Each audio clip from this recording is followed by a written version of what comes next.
கோடிக்கணக்கான ஆண்டுகளுக்கு முன்பு வாழ்ந்த டைனோசர்கள் குடித்த தண்ணீர் தான் இன்று நாம் தினமும் குடிக்கும் தண்ணீர் கிளாஸில் உள்ளது என்று சொன்னால் உங்களால் இதை நம்ப முடிகிறதா? இதை கேட்ட உடனே என்ன சொல்றீங்க? டைனோசர் குடித்த தண்ணீரையே நாம இப்போ குடிச்சோம் என நீங்க ஆச்சரியமாக கேட்கலாம். ஆமா, இது உண்மைதான். இதற்கு பின்னால் ஒரு மிகப்பெரிய அறிவியல் உண்மை இருக்கிறது. இதைத்தான் நாம் இந்த வீடியோவில் தெளிவாக பார்க்க போகிறோம்.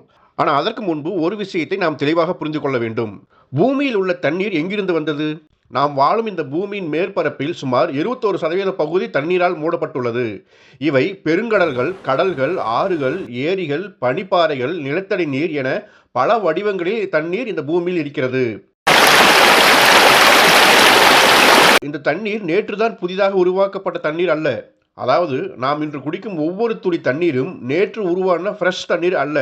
சுமார் 4.5 பில்லியன் ஆண்டுகளுக்கு முன்பு ஆரம்பகால பூமியின் உள்ளே இருந்த நீராவி மற்றும் volatile காம்பவுண்ட்ஸ், பூமியின் எரிமலை செயல்பாடுகள், மேலும் ஆஸ்ட்ராய்ட் போன்ற வெளிப்புற பொருட்களிலிருந்து நமக்கு தண்ணீர் கிடைத்திருக்கலாம் என ஆராய்ச்சியாளர்கள் நம்புகிறார்கள். அடேங்கப்பா, இவ்வளவு பழமையான தண்ணீர் எப்படி இத்தனை ஆண்டுகள் தொடர்ந்து ஆரோக்கியமானதாக இருக்கிறது? இந்த ஆச்சரியத்திற்கு பெயர்தான் நீர் சுழற்சி, அதாவது வாட்டர் சைக்கிள். கடலில் இருக்கும் தண்ணீர், ஆறு மற்றும் குளங்களில் உள்ள நீர், தேங்கிய அழுக்கு நீர், கழிவு நீர், சாக்கடை நீர் என அனைத்து விதமான தண்ணீரும் சூரிய வெப்பத்தால் ஆவியாகிறது. அந்த நீராவி வளிமண்டலத்திற்கு செல்கிறது. மேலே சென்ற அந்த நீராவி பிறகு குளிர்ந்து சிறிய நீர்த்துளிகளாக ஒன்றிணைந்து மேகக்கூட்டங்களாக உருவாகின்றன. இந்த மேகங்களில் இருந்துதான் அந்த பல வகையான தண்ணீர் பின்னர் மழை என்கிற ஒரே தண்ணீராக பூமிக்கு திரும்புகிறது. இந்த மழை நீர் ஆறுகளாக ஓடுகிறது. நிலநீர் நிலத்திற்குள் சென்று நிலத்தடி நீராக மாறுகிறது. மீண்டும் அது ஆறுகள், ஏரிகள் மற்றும் கடல்களை சென்றடைகிறது. இதே தண்ணீர் தான் பிறகு மீண்டும் ஆவியாகிறது.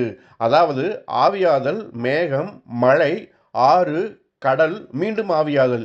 இந்த சுழற்சி கோடிக்கணக்கான ஆண்டுகளாக தொடர்ந்து பூமியில் நடைபெற்று வருவதால் தான் நமக்கு தினமும் ஃப்ரெஷ்ஷான தண்ணீர் கிடைக்கிறது.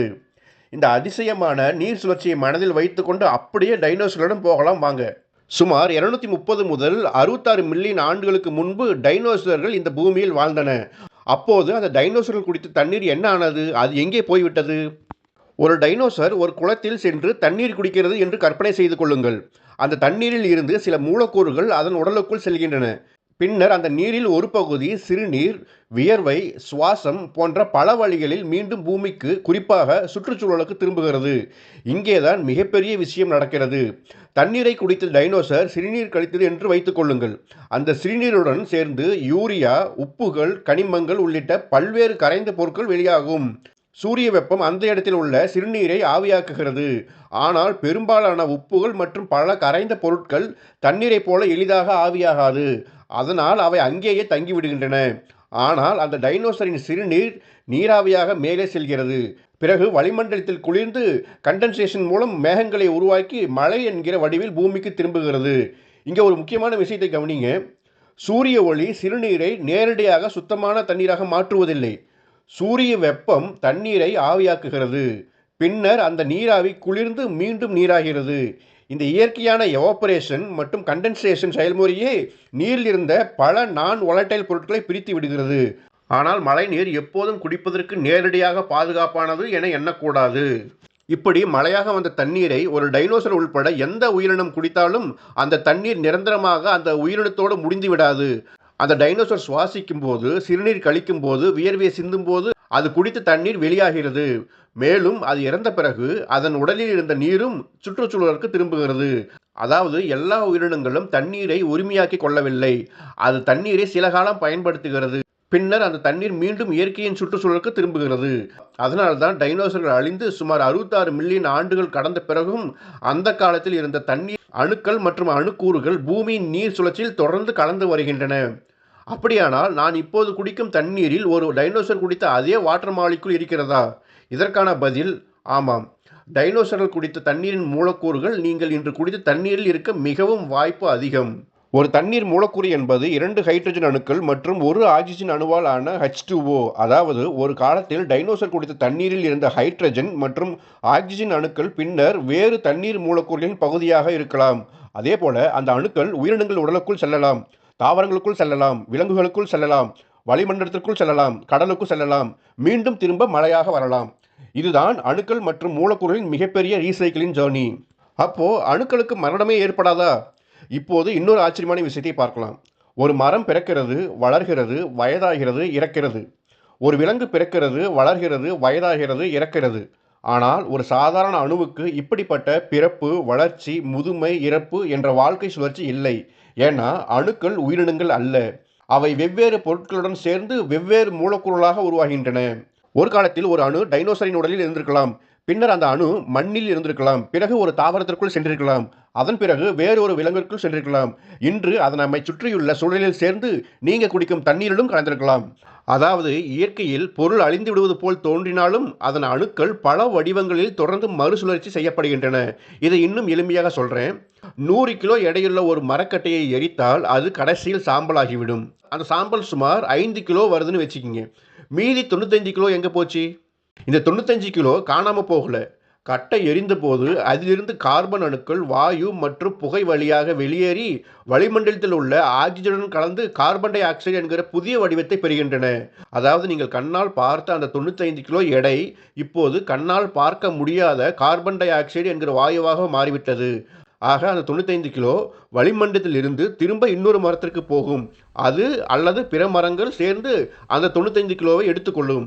ஆக எந்த பொருளும் இந்த பூமியில் பெரும்பாலும் நிரந்தரமாக அழிந்து விடாது. அது வேறொரு வடிவத்தை பெறும். அவ்வளவுதான். சரியா?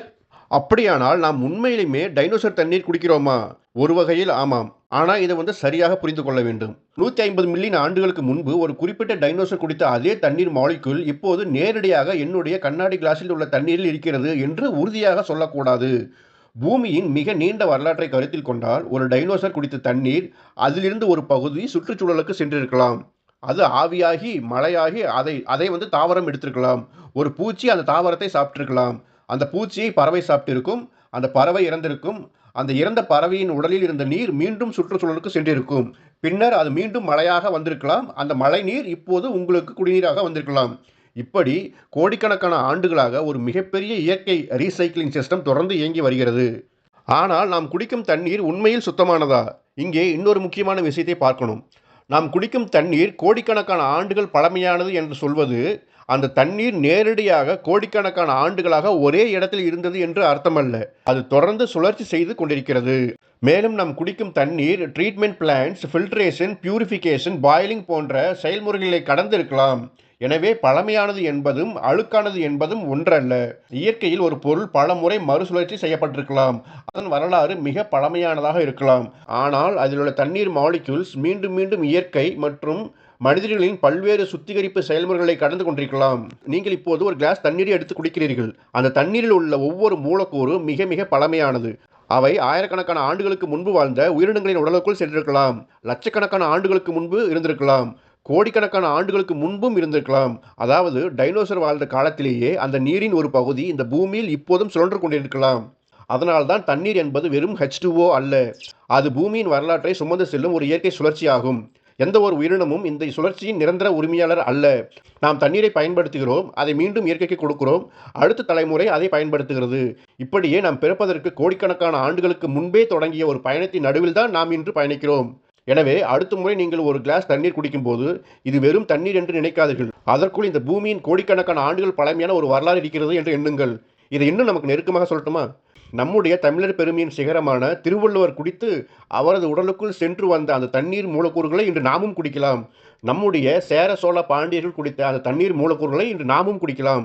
இவ்வளவு ஏங்க, நீங்கள் ஒரு கிளாஸ் தண்ணீர் எடுத்து குடிக்கும்போது அதில் காலமான நம் உறவினர் ஒருவர் குடித்த தண்ணீர் மூலக்கூறுகள் கலந்திருக்கலாம்.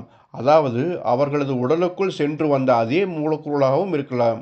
ஆக இனிமேல் தண்ணீரை வீணாக்காமல் இருக்க இன்னைக்கு நமக்கு ஒரு நல்ல காரணம் கிடைச்சிருச்சு தானே. நண்பர்களே, இந்த வீடியோ உங்களுக்கு பயனுள்ளதாக இருந்தால் நம்ம சேனலை தயவு செய்து ஃபாலோ, சப்ஸ்கிரைப் பண்ணுங்க. மீண்டும் இதே போல் இன்னொரு வீடியோவில் உங்களை சந்திக்கிறேன். நன்றி.